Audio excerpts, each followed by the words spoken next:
Hey, what's up, y'all? I'm holding shoes in my hand. Now, there's a reason I'm holding these shoes in my hand because I think in many instances, a lot of people don't know that I actually had my own brand. There goes Arch right there.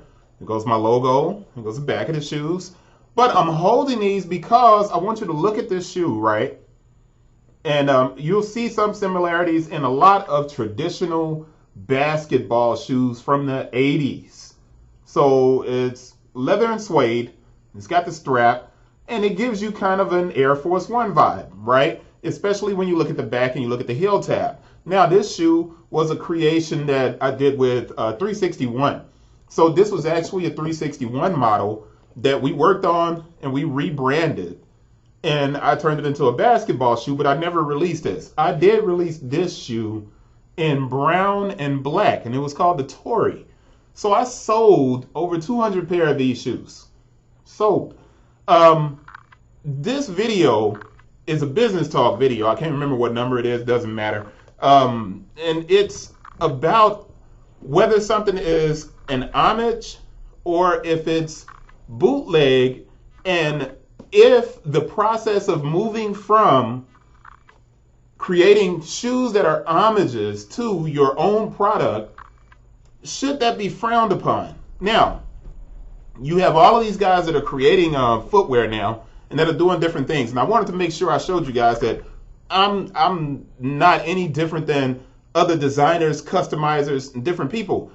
I started in the same spot. Now, I came along way before a lot of these guys, and I didn't have Instagram at my kind of benefit to grow, but there is a considerable amount of people who are creating.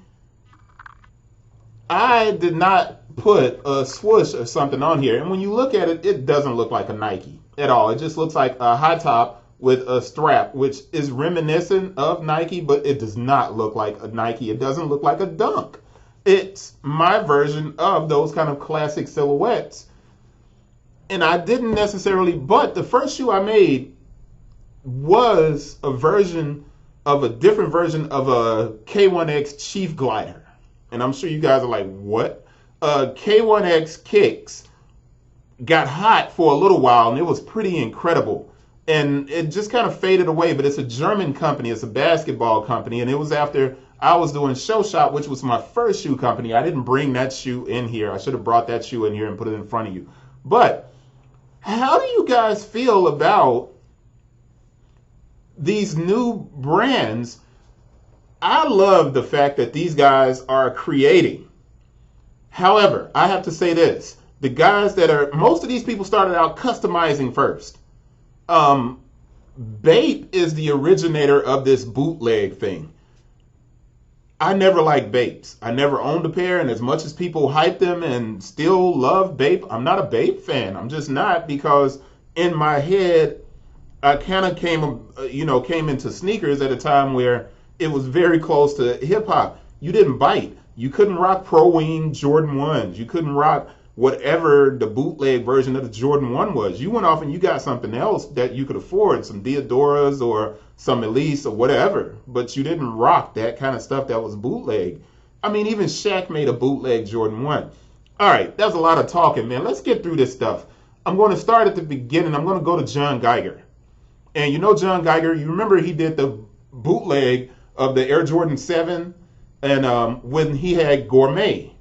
So John Geiger was with skate companies early on. But that's, unlike my shoe here, I guess you can, I'm trying to aim it in the same direction. All right, there we go. I guess we do have similar lines, but yeah, you know what? I guess it is. This shoe is really just a very close version of the Air Force One. You can't knock this. The materials are premium.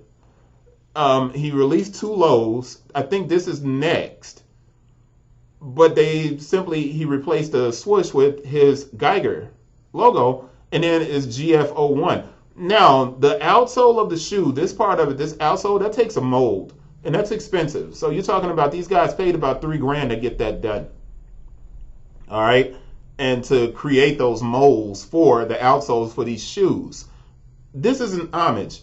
I don't personally find a problem with it, but I know I see a lot of like OGs, old heads like me that are like, yo, I'm not rocking that. That's some bull. And then they do the same thing when they look at something like this. And it's this is the Air Kai, right? And Kai was actually interviewed by Jimmy Jazz. He makes jackets. He started off as streetwear, right? So he makes jackets, he makes t-shirts, and they did a feature on him, I think about a year and a half ago. I don't know why this one bothers me a little bit more than this when it's the same concept, and it shouldn't. And people are buying this. You can actually go on eBay and find these being resold for about $300 to $400 and about 50 pairs sold. That's not even a joke. Same thing with Ori. Ori, New York has a Jordan 1, and if you see, it's the Statue of Liberty. I know somebody's looking like, what the hell is that on the side?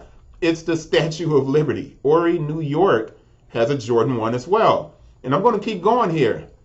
I've Never Heard of You, which is a skate brand, and it's got the middle finger pointing off up there. And it's like, okay, is this okay? It tends to only happen with Nike because Nike is the most popular brand, of course. Now, Warren Lotus, you heard, got sued by Nike, and they were like, yo, you're not doing this pigeon dunk thing. And he had to replace this pigeon dunk with this chainsaw colorway. And he had to get rid of the thing that looked basically like a swoosh on the shoe. And a lot of the pictures have disappeared, so if you didn't see him, you didn't see him. But he got sued by Nike. Just like John Geiger, when he was doing Gourmet, he got a cease and desist. And John Geiger actually named the shoes the cease and the desist, which is nuts when you think about it. But here's what I'm saying. You got these really super talented customizers. And this is Finally Famous. This is Fred Fields. This dude is dope, right? And he does a ton of customizations for NFL players. This is not the same thing as this, in my opinion. However, he's talented enough to transition into owning his own brand. It's incredible stuff. You got this guy, Juanito, and man, his work is exquisite. Beautiful customizations. He's taking the original and he's upgrading it. And then you have Sia Collective, who has launched their own skate team, and they have obviously a shoe that looks like a Dunk Low. And they started with customization and then they transitioned into making their own shoes with somewhere in America. I guess what I'm asking is it an homage and is it okay? Should we like look at this as Fugazi or something, or Fugazi, however you guys want to say it, foo-foos, fakes, bootlegs, bobos? Do we look at it that way? I'm not sure we do, man. Any way that you can get to creating, I'm okay with.